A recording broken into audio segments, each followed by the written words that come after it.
Looking for an alternative to the yellow, blue, and pink packets? Well, we're putting whole and natural sweeteners to the test this morning. From stevia to agave nectar to honey, there are many alternatives available, and here to guide us through them is food and lifestyle branding expert Chadwick Boyd from Lovely and Delicious. Good morning, Chadwick. Good morning. How are you? I'm great. You know, the thing is, everyone wants to eat healthier, and we all know that we need to stay away from the white stuff. That is the refined sugars, the refined rice, the white rice, all the white stuff, white flour. Right. So tell me about what's available now in all of our grocery stores. It's not just the specialty stores. No, as an alternative. Yeah, the really cool thing is that, you talked about the pink and blue packets. We're moving more toward whole and natural ingredients. We actually have sweeteners now that are available to us in grocery stores that we can readily get anywhere within 5 minutes of our home. Okay. And today we're going to talk about 3 different kinds. We're going to talk about agave nectar, honey in all different varieties, and then stevia, or the brand names that are available in grocery stores, which are Truvia or Purevia. Okay. Well, let's start with the agave nectar. And you brought an interesting prop here. Yeah, so here's the cool thing. This is a leaf from the agave plant, and they actually extract the nectar from the heart of this thing in Mexico. Wow, what's this? And then it's actually processed similar to maple syrup.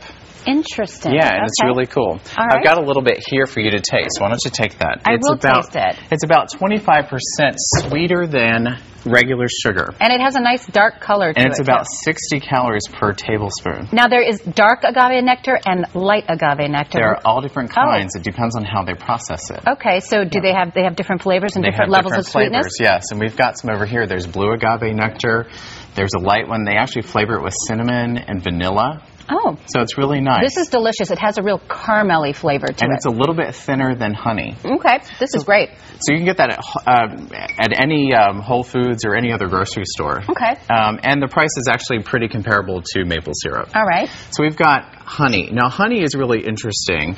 You know, right here in Georgia, we have Ted Denard from the Savannah Bee Company, who is like the king of bees. Yeah. And it comes in all kinds of varieties. I like their Tupelo honey, but there are many local beekeepers here in Georgia that you can find near your home at honeylocator.com. And getting the honey locally actually has more health benefits too, doesn't it? Yes, and actually you can fight allergies naturally by ingesting honey from your local area. Now, is this the honey here that I have? That is the honey. Okay, let me give this a little quick try. And what kind of honey is this? That is an amber honey. Oh, it's delicious. An orange blossom honey. It's delicious. I did a little informal survey here with Mark and Jeff and myself, and between the agave nectar and the honey, we all prefer the agave nectar, which is interesting. I was surprised to see that. Very nice. And it's a little bit thicker. And finally, let's talk about the stevia. Yeah, really quickly. Now, this is something that's really interesting. Stevia is actually extracted from the stevia plant, and it's a derivative of the sunflower. And they've made it available now as a sweetener in the grocery store, which is a natural alternative to NutraSweet and Sweet and Low. Okay, now is this a good option for diabetics? Which is the Very best? good option for diabetics and those people who are on low-carb diets. Okay, great. Now, we've got some recipes here, which are fantastic. In preparation for Labor Day, we've got some very simple recipes. I think the biggest thing that we get all the time is that these are really fine and good, but how do I use them? Yeah. People don't know how to use them at home. So what we're going to do very simply, we're going to add some orange juice. You want to add that for me? Sure. Is this the agave nectar in there? Yep. Okay. How long did you cook the agave nectar for? We're actually going to add to this glaze, and we're going to glaze this grilled salmon that we've just done for about 8-10 minutes until it's opaque in the center. So is that soy that you just put in? Tamari sauce, which is a pure version of soy sauce. We've got the orange juice, and then we had about 1/4 cup of agave nectar. Okay. We're going to let this simmer down until it kind of gets all syrupy looking. Yes. And then we're going to glaze our salmon, and you just put it over just like that.